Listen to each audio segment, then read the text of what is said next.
Good morning, everybody, and welcome to the Pensions Committee and Pensions Board. As Mr. Peary said, this is a hybrid meeting, meaning people are here in attendance in the Leicester Town Hall, and also members of the committee and board can connect online too, and we have some members online today. Looking at the agenda, except continuing from agenda 10, all business items will exclude the press and the public. And at that point, as Mr. Peary says, we'll take a 10-minute comfort break. We have many new members here today, including myself. However, I'm sure we'll all learn and enjoy pension business, being guided by the expertise and professionalism from our officers, coupled with experience from members on this committee and board. Not to forget the input from our advisors. So feel free to ask any questions or make comments. All questions are good. We ask to understand. Before we start, I think it would be nice if we all introduced ourselves. This is the first time we've had an in-person meeting for 3 years. So could we start round the table first? Maybe starting from my right-hand side, please. Hello, yes, I'm Bruce Miller, a Chief Investment Officer of Lothian Pensions Fund and an advisor to the Joint Investment Strategy Panel. Thank you. Morning. Good morning, I'm Douglas McNaughton and I'm the pensioners representative from the Falkirk section of the committee. Not the board, the committee. Right. Good morning, I'm Councillor Jim Flynn from Falkirk Council. Good morning, I'm Justina Bennett and I'm pension fund accountant. Thank you. Good morning, I'm Amanda Templeman. I'm the Chief Finance Officer for Falkirk Council and this is my first pensions committee on board, so I'm very much looking forward to it. Good morning, my name's Catherine Carruthers and I'm the pensions manager for Falkirk Pension Funds. Good morning, I'm Councillor Lorna Binney for Falkirk South and I'm chair of the Pensions Committee. Thank you. Good morning, I'm Brian Perry. I'm Democratic Services Manager with Falkirk Council and clerk to the committee, or one of the clerks to the committee this morning. Good morning, I'm Sophie Dick. I'm the Democratic Services graduate for Falkirk Council. Good morning, Councillor David Aitchison from Falkirk Council. Good morning, Sandy Harbour, United Steward, Clubmaster Council. David Wilson, Collect Manager, Unison Steward. Tony Kaleri, Member Rep on the board, currently Board Chair from Stirling Council. Kirsty McGilvey, I'm Independent Advisor to Lothian, GISP and Falkirk.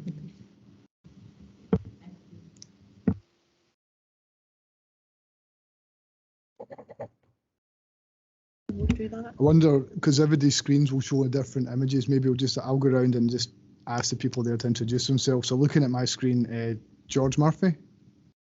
Yeah, hello, I'm George Murphy. I'm the Interim Chief Finance Officer at Stirling Council and also the Stirling Council rep on the board. Thank you. Councillor Steinbach. Councillor Ewan Steinbach, member on the board. Thank you. Tonya? I'm wondering if you can hear me. I don't think can hear you fine. Can't see you, but we can hear you. Right, because I've had a number of problems this morning, but thank you. I'm here in person. You just introduce yourself though, Tonya? Yes, I am the Committee Services Officer for this committee and clerking the meeting. Brian is assisting with a number of technical matters this morning. Thank you. Councillor Sinclair. Morning, folks. I'm Councillor Ian Sinclair, Falkirk North Ward. Pleasure to be here. Albert. Good morning, everyone. I'm Albert Chen. I'm a portfolio manager with Lothian Pension Fund. Ed. Morning, everyone. Ed Morrison, Head of Finance and Resources with Scottish Children's Report Administration and board member. Thank you. And last but not least, Councillor Quinn. Hi, I'm Councillor Brian Quinn. I'm from Clubmaster and I'm the representative on the committee from Clubmaster. Thank you.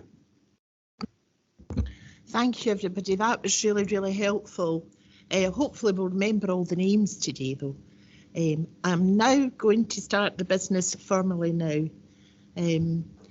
Go to agenda item 1, which is apologies. Do we have any apologies, Mr. Peary?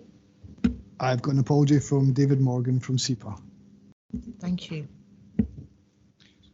We now move on to declarations of interest. Sorry, I meant to pass this on. Andy Douglas asked me to pass his apologies on, so I almost forgot. Sorry. Thank you. Is that all the apologies then? Thank you. We'll now move on to declarations of interest. Members should declare any financial or non-financial interest they have in any item of business at the meeting, identifying the relevant agenda item and the nature of the interest. Is that none? Thank you. We'll move on now to the minute of the joint meeting of Pensions Committee and Board that was held on the 17th of March 2022. Appreciate that not all members here today and online were actually at that meeting. It's pages 4 to 11. If I'll maybe give you a minute, maybe just to look at that before we agree it or not.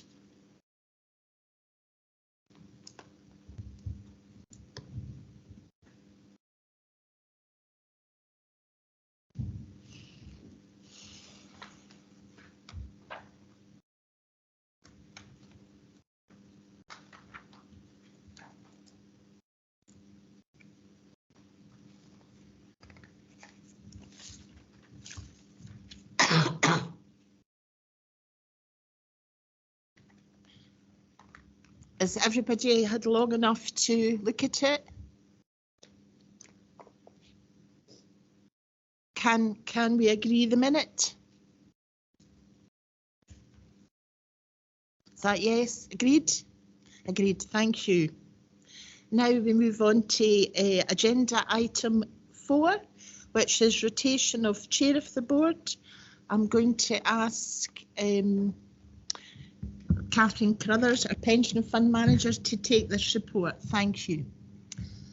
So the chair of the board rotates between the employer and the employee representatives, member representatives, I should say, each year.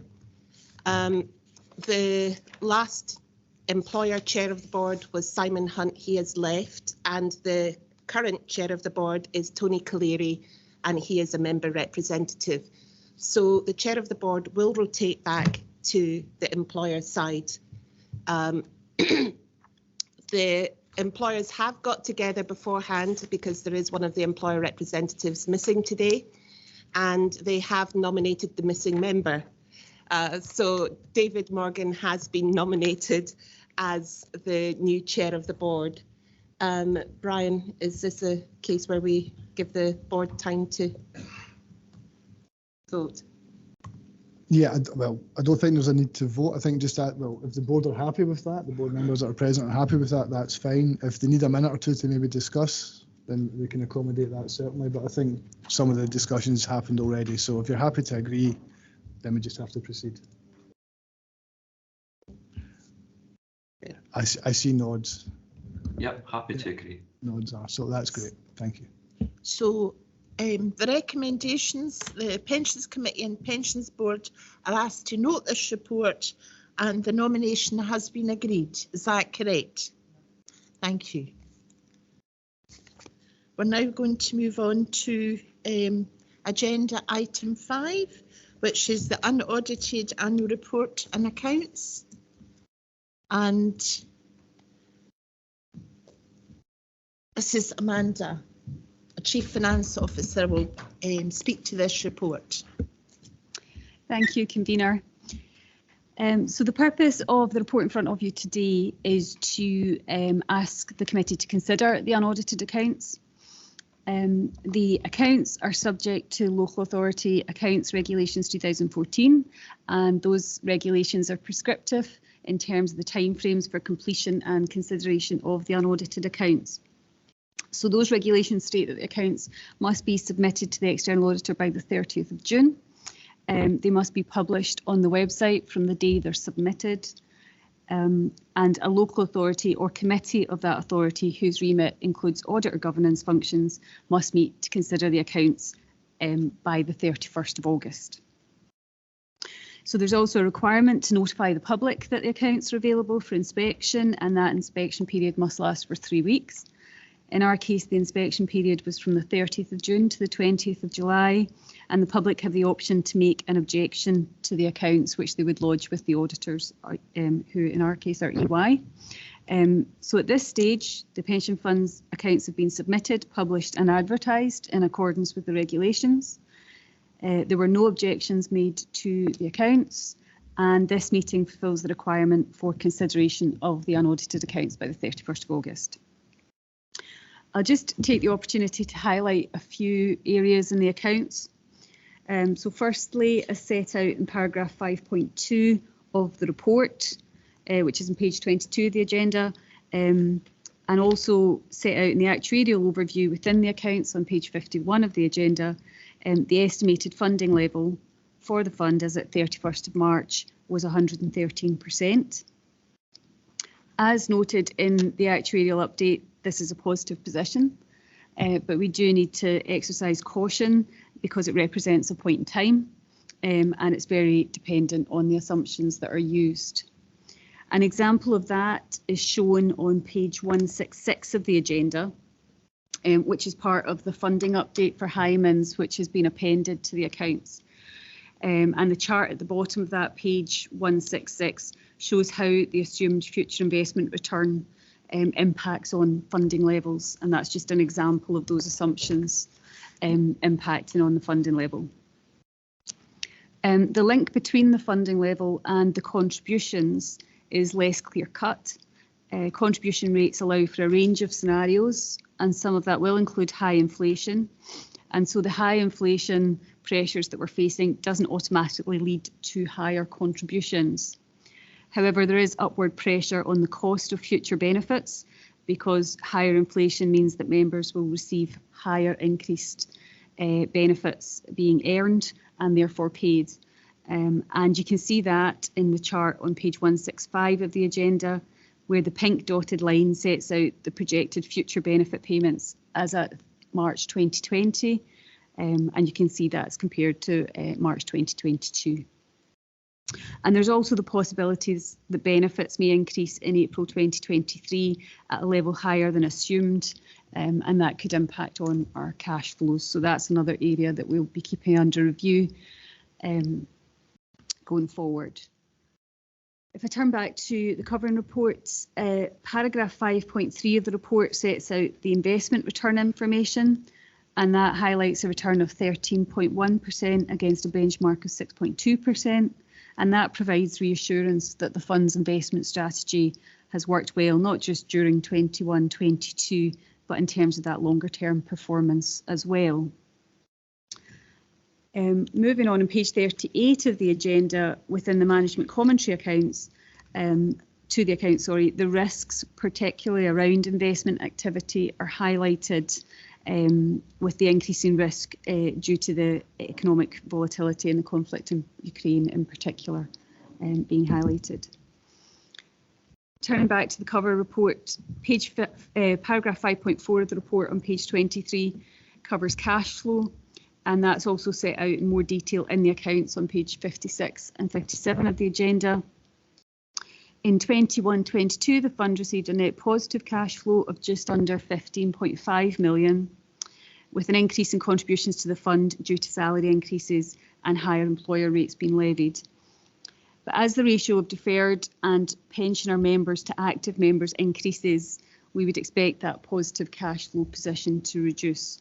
And there's more information on member numbers on pages 63 and 64 of the agenda. Paragraphs 5.5 and 5.6 of the covering report summarise the contributions and the costs of the fund respectively, and there's much more commentary on the cost of the funds in particular on page 60 of the agenda. There's two statements which are on pages 110 and 111 of the agenda, and that's the pension fund accounts and the net assets statement respectively.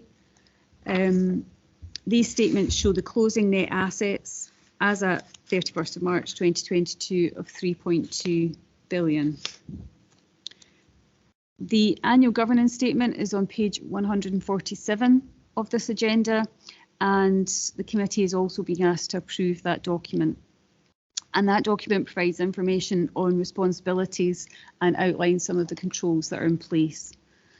So the governance statement seeks to provide some reassurance on the controls in place, and notes on page 150 the work of internal audit and the substantial assurance that was provided during 21-22. Further work on cyber attack related risk has also been undertaken, and the assessment of the fund's compliance against the principles in the SPPA best practice guidance is shown on pages 154 to 158 of the agenda. So at this stage, the audit process is underway. It's expected that the audited accounts will come to the next meeting of the committee in September. Those audited accounts will be accompanied by the external auditor's annual report, and our auditors, EY, will be at the committee to present their findings on the accounts. So I've got various colleagues here who will be able to assist, and we're all happy to answer any questions. Thank you. Thank you very much, Amanda. That was a detailed report there. I personally just want to see on the back of that, I'm really pleased to see that the strong investment performance since March 2020, which has contributed in the increase of fund assets that outstrips the increase in liabilities. That is excellent. That's excellent for our members. Obviously, you have advised caution with that. I do appreciate that. But I'm happy, and I'm sure all the members will be happy with that as well. I'm now going to the recommendation. I'm going to open up for questions, but the Pensions Committee and Pension is asked to consider the comment on the unaudited annual report and accounts for 21-22 of the Falkirk Council Pension Fund. So I'm now going to open it up for comments. So we have somebody, it's Councillor. I see Councillor Quinn's hands up, so maybe if we could go to Councillor Quinn first. Councillor Quinn. Thank you. I just have a quick question about the direct investment costs in 5.6. I was looking. I'm just new here, so I'm just wondering, does that cost include annual management charges, or are they kind of not included in direct investment costs?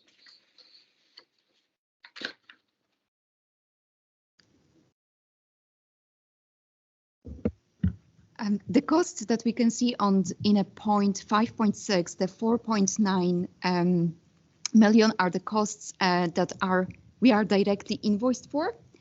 The fund also incurs other costs that come up from the capital, and if you look at this is further in the accounts in the note 11A.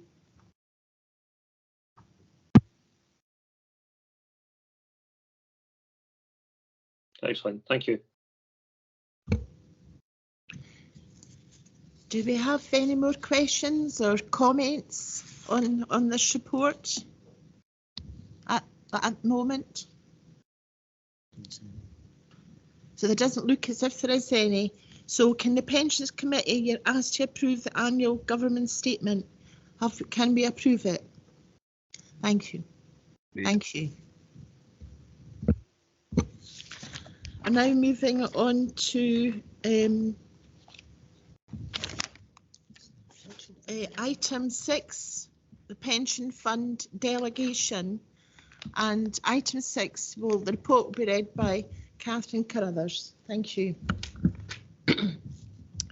So the scheme of delegation for the pension fund was last presented to the board and committee in June 2018, and with a large new intake, we thought it would be a good time to represent.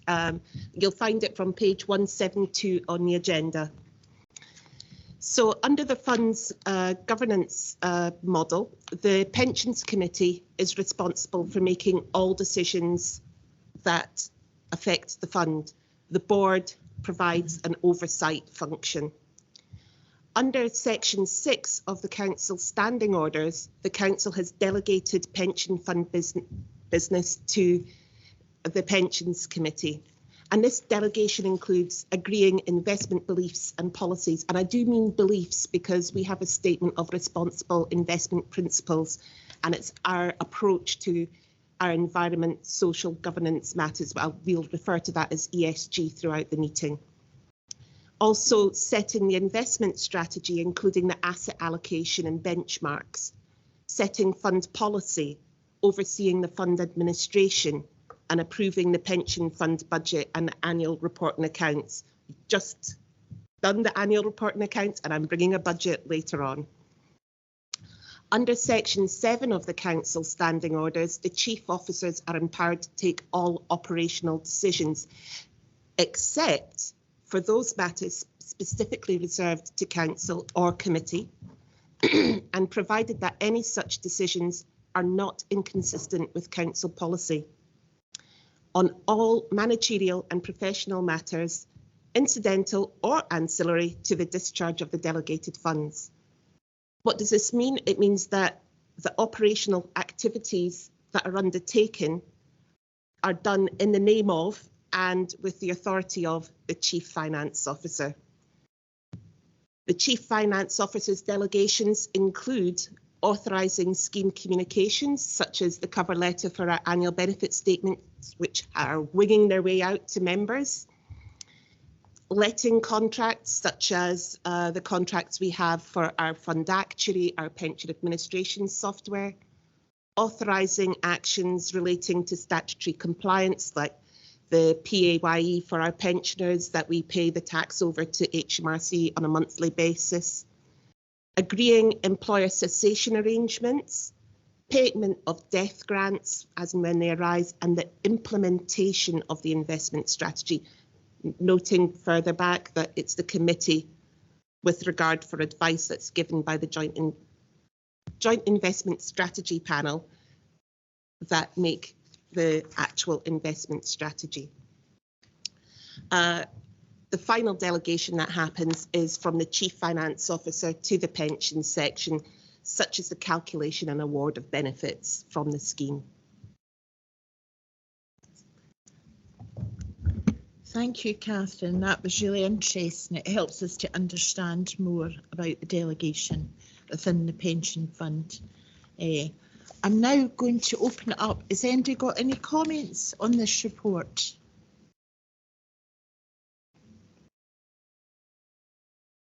None? None. So the recommendation is the Pensions Committee and Board are asked to note the contents of this report. Thank you. We're moving on now to agenda item 7, which is general governance matters.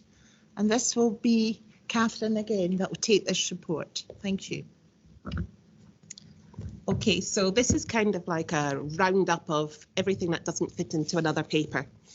And I'm going to start with the cost cap, because that's actually quite a hot potato at the moment, because the unions are in court arguing over the results of the cost cap. And so I want you to understand what that actually means.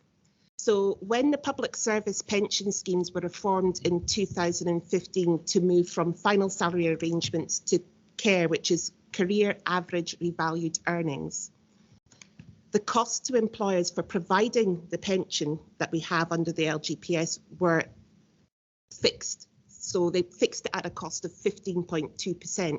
You might say we pay 22.5% on average in our fund. It's not the same kind of calculation. It's different calculations, and this one's purely looking at costs rather than the actual individual fund. So it's a more holistic approach. And the reason they set this cost was to ensure that public service pension schemes remained affordable in the long term. This new CARE scheme is designed to last for 25 years, which is what they said back in 2015. But to do that, they had to kind of set this cost, and then they said, well, basically, we're going to have a corridor. We're going to have plus 2%, minus 2%.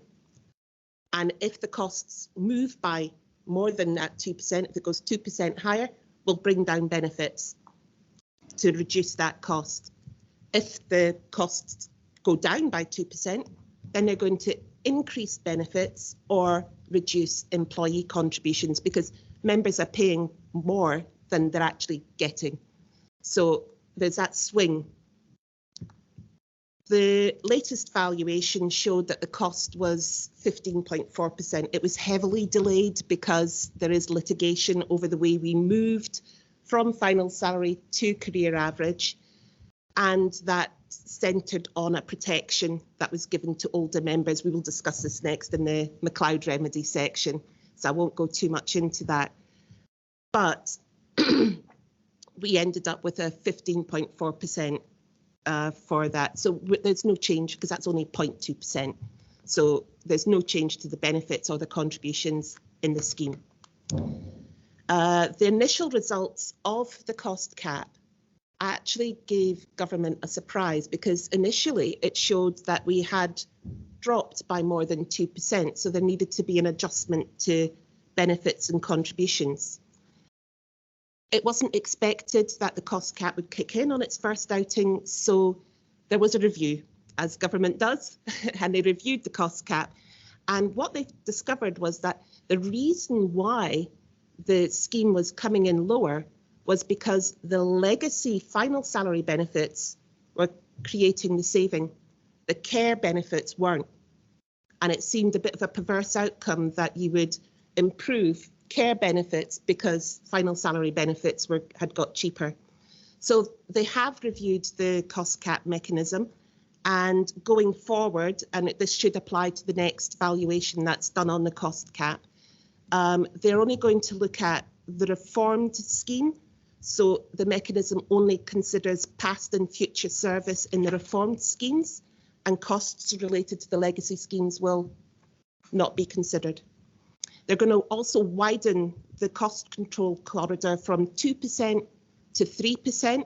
So in some respects, you can say, well, that's not so great for members because, you know, if it had gone to less, you know, minus 2.5, we would have got a benefit enhancement. But on the flip side, it is good because if benefits had increased by 2.5%, we would have had a reduction. So that's not going to happen now because it's 3% that it kicks in. So it's a kind of win-lose situation, but it'll balance. And the final thing they're going to do is introduce an economic check.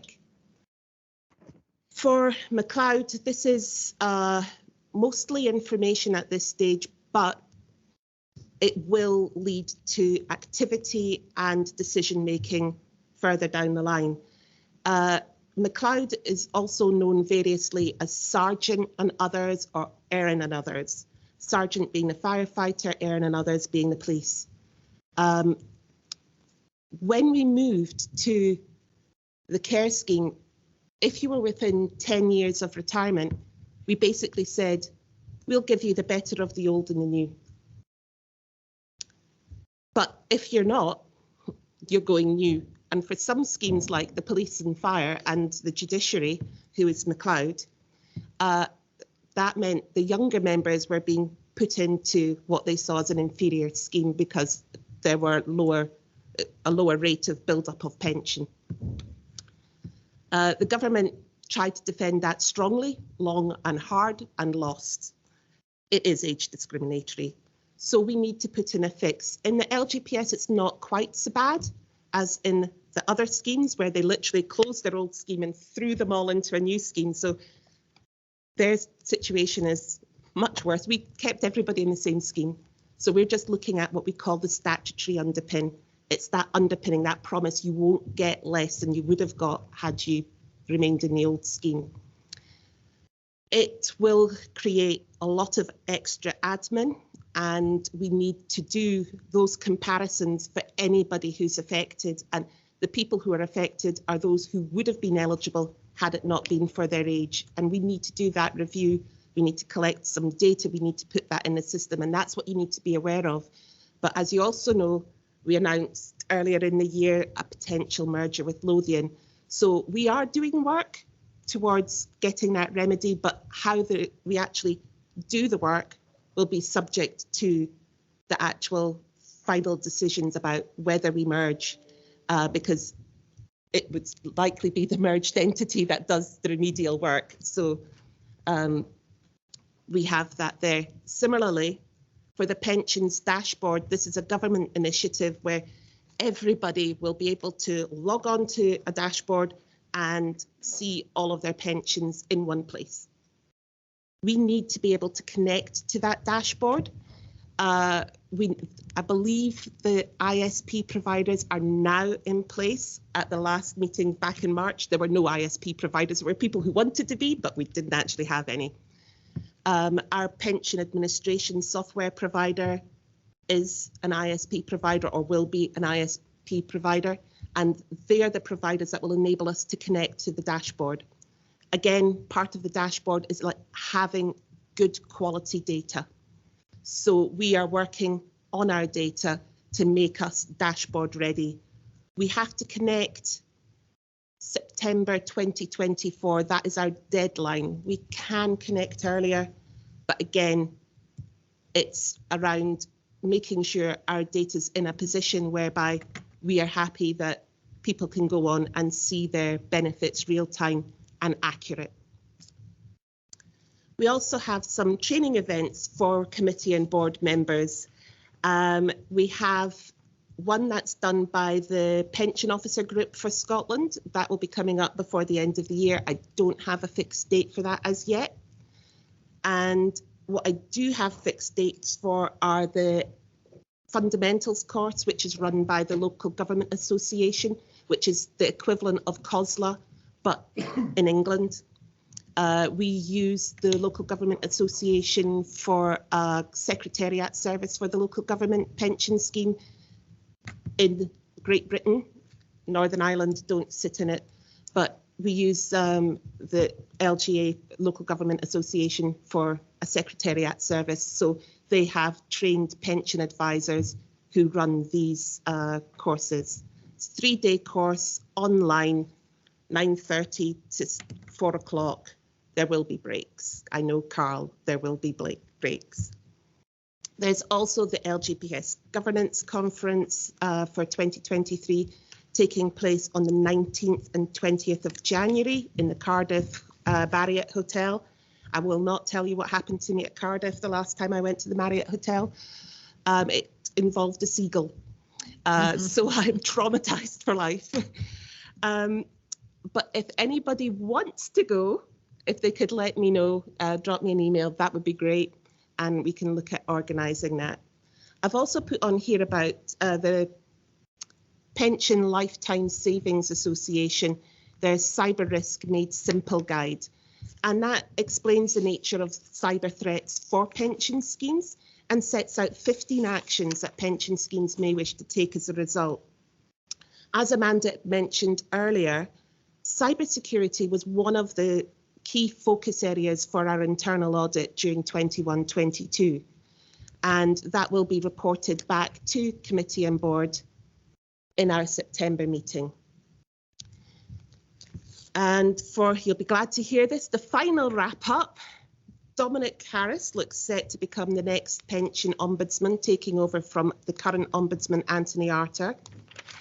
And the National LGPS framework has launched the Pension Administration Operational Support Services Framework, and I have to read that, which is actually good news for us because that is a framework we may or may not want to draw from when we're looking at remediation for Mcleod and the pensions dashboard. Thanks very much, Catherine. That was a detailed report and there was a lot of information in that. One thing I want to mention, I think the dashboard is absolutely excellent. I mean, a lot of people, a lot younger people in the past, including myself, you haven't really been too interested in your pension, much money's there. And especially with the government changing the state pension age all the time. And it's good for people to know how much money's in the pot, etc. So, and obviously they can plan for the future in real time and it's accurate. That's excellent. The recommendation that the Pensions Committee and Board is asked to note the contents, and I'm now going to open it up if anybody's got any comments on this report. Thank you.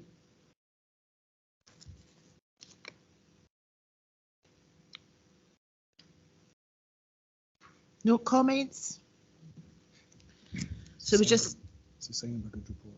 Pardon? It's a sign of a good report. It's a sign of a good report. So I've noted the comments. Thank you.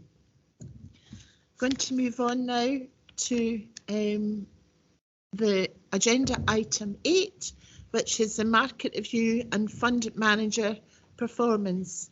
And that will be Mr. Bruce Miller will be take that report. Thank you. I think Albert is going to take it actually. Yeah. Yeah. Okay, thanks very much, Bruce. Good morning, everyone. So agenda item 8, this paper presents things in a few sections. So there are revisions to the statement of investment principles for the committee's approval, an update on recent investment market developments, an update on the fund's strategic allocation and performance, and an update on monitoring activity for the fund's investment mandates. So just starting first with the revisions to the statement of investment principles. Those of you that were able to attend the recent training will have had a recent introduction to the SIP for short, but just as a refresher for everyone, the SIP is an important part of the fund's governance arrangements. It's a formal governance document, and it provides the framework within which the committee delegates implementation of investment strategy. It sets out the investment objectives of the fund and also the high-level principles around which those investments are invested. In terms of the changes to the document, they're mostly immaterial. The document needs to be reviewed under best practice at least once a year, and more regularly if there are any material changes to the strategy or to the arrangements.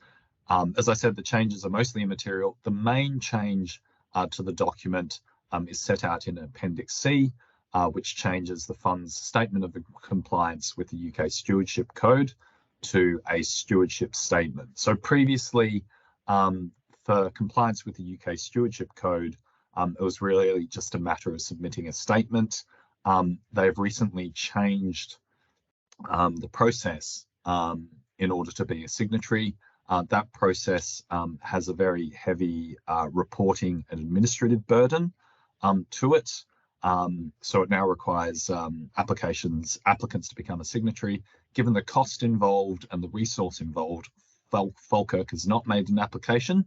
However, it remains supportive of the code and the revised and expanded principles.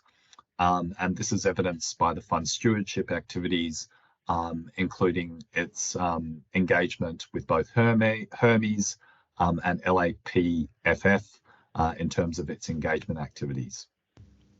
So that was what I was going to say on the SIP.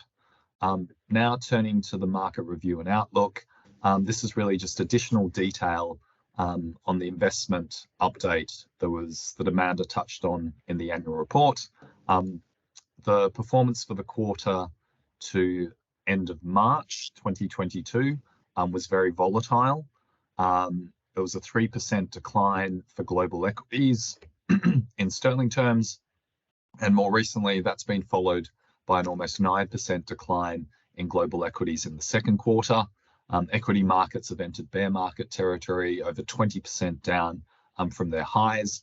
Having said that, following the end of Q2, markets have recovered somewhat, but the situation remains highly volatile. The other thing to note is that bonds experienced their worst sell-off in over 40 years. They fell by double-digit percentages in both quarters. As many of you will know, as inflation has accelerated to the highest rate in 40 years, central banks have been raising interest rates, and when rates rise, that negatively impacts the value of bonds.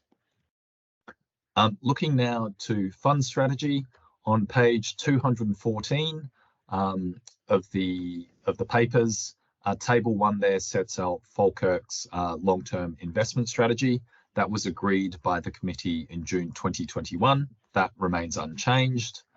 And in the table 2, under section paragraph 5.3, that shows the evolution of the fund's allocation relative to its target over the past 12 months to the 31st of March.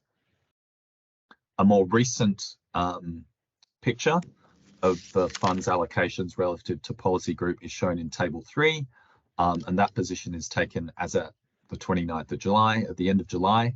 And you can see in the very right-hand side the position of all the fund's mandates and percentages, but also, more importantly, the policy group weights at the very right-hand side under actual, and actual minus strategy shows the position relative to the long-term targets.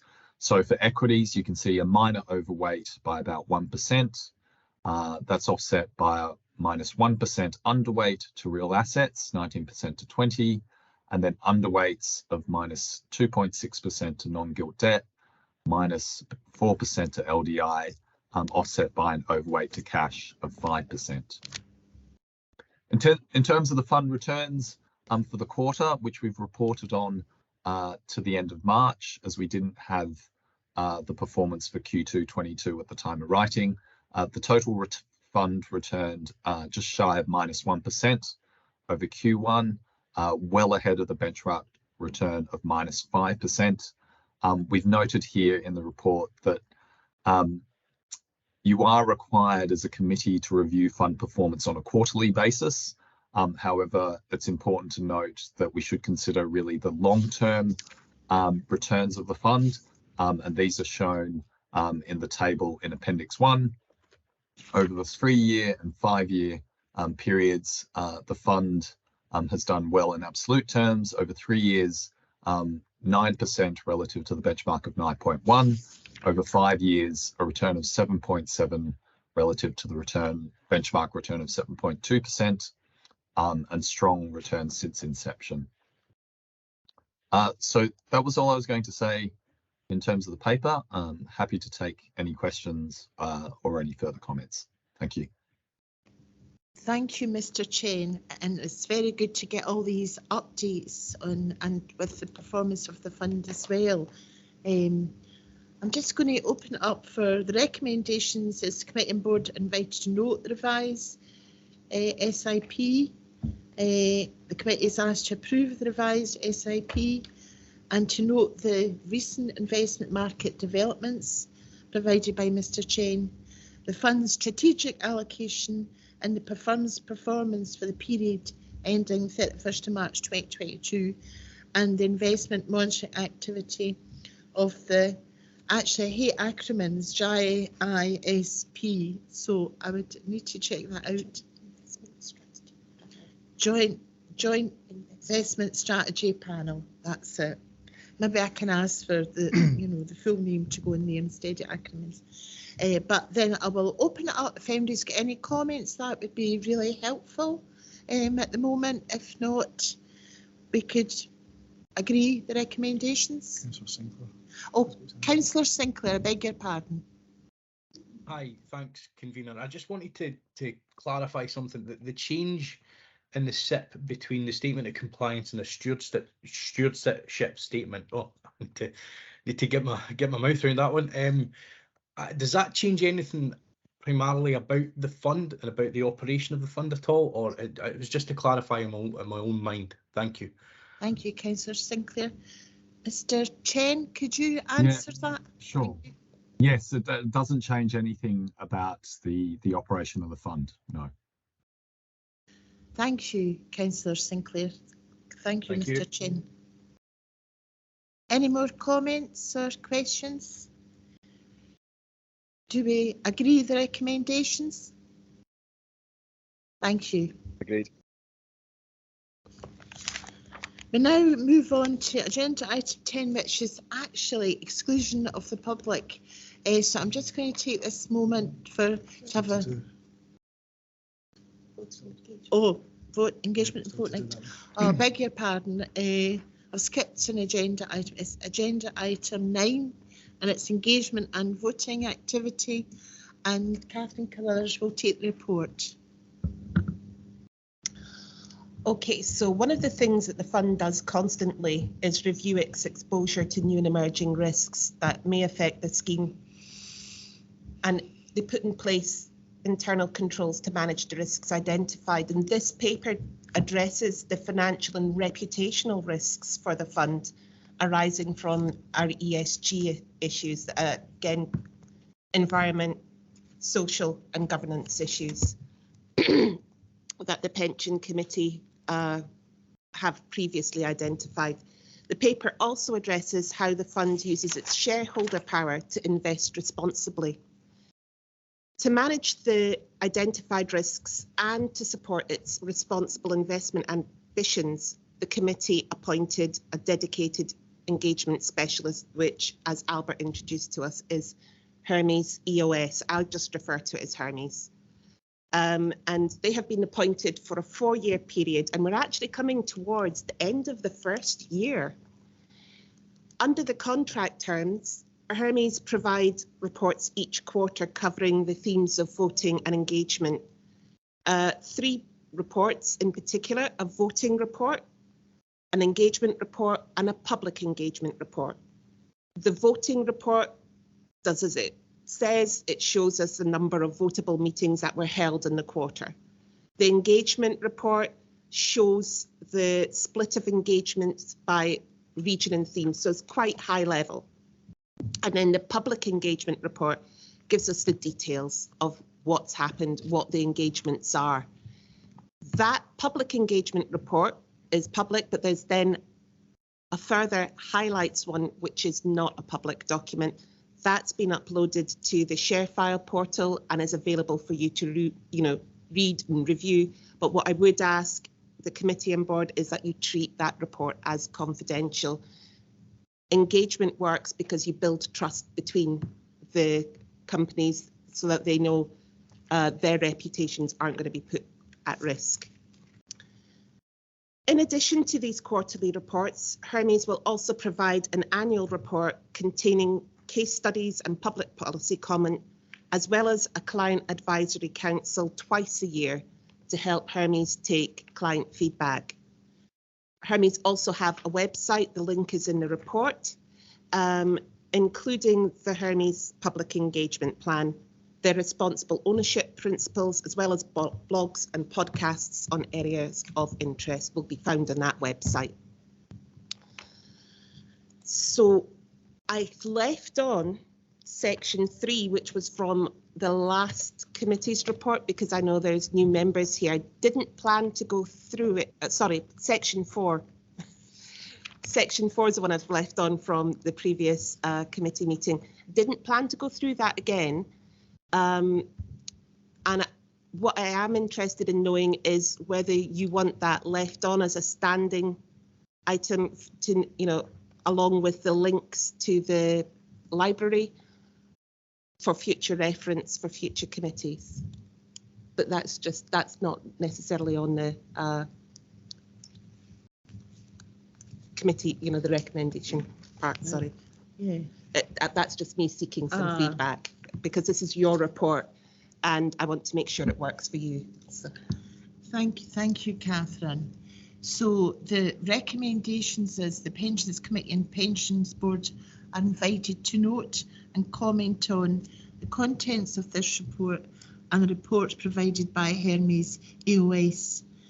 And you were saying, Catherine, that these reports will be on this agenda all the time. So the voting and engagement is a standing paper. It's whether the contents in section 4 and section 3.5, this is my particular ask, if you would like those to remain for reference for you. 3.5 points you to where the library is for Hermes, so your reference point, and section 4 outlines Hermes' approach to how they do the voting and engagement for us. Thank you, Catherine. I believe we've got a comment from Councillor Steinbach. Yeah, thank you very much. And sorry, I've not got my camera on. A few bandwidth problems at my house at the moment. I'd be happy for that to be kept on because I found it quite helpful, especially in preparation of this meeting as a new member of the committee, just so that we can understand the sort of approach being taken, because I think that allows us to comprehend, I think, a few of the other things within the report. I don't think it'll necessarily be necessary after a year or so, but I definitely found it helpful in the lead up to this meeting.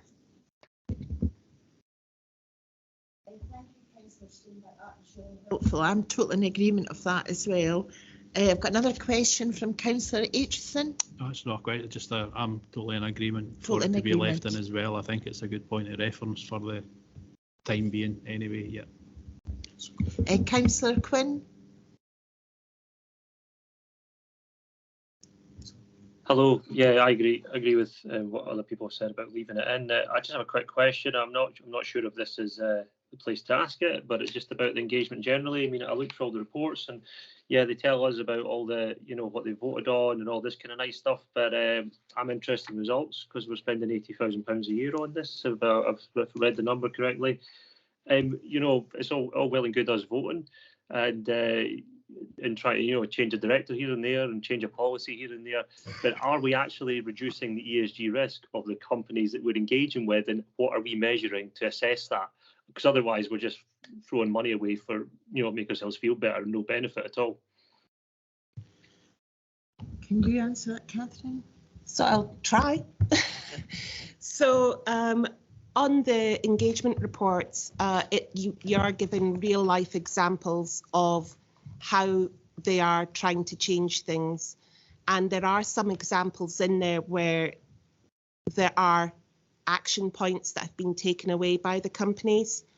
There's also an annual report, which contains case studies and public policy comment, which I've not seen yet, but I'm hoping would answer part of the questions you're raising, Councillor Quinn. Does that help? Does that help, Yeah. No, yeah, that is helpful. Yeah, I'm just kind of a wee bit of a follow-up, and you know, obviously you're saying that sometimes, well, you know, sometimes things happen, but it's like in terms of our risk. I mean, what's our kind of cut-off? You know, if we are trying to engage in order to change the companies to reduce our, particularly like related to ESG risk, and reduce the, you know, and then obviously our potential returns. Why? When is enough engagement? You know, if companies have been engaged with for the last decade or more, or you know, and we're spending money to do this, and they're not improving, it's like when, you know, when do we say enough's enough? And what are we measuring from our point of view, not from Hermes' point of view? What are we measuring in terms of success for engagement? Do we have do we have any kind of goals or any kind of performance we're looking for with the companies that we're involved with that we want them to improve on, and we want to see improvement before we kind of give up on them? Or do we just do the engagement and then just kind of leave it? Sorry, it's a bit of a long question. Thank you, Councillor Quinn. Mr. Bruce Miller will answer this question for you. Yes, I'll answer it reasonably briefly, hopefully.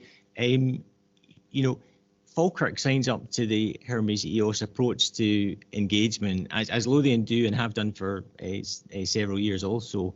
And they do have objectives and they do have milestones, and they do recognise that sometimes they won't get anywhere with a specific company.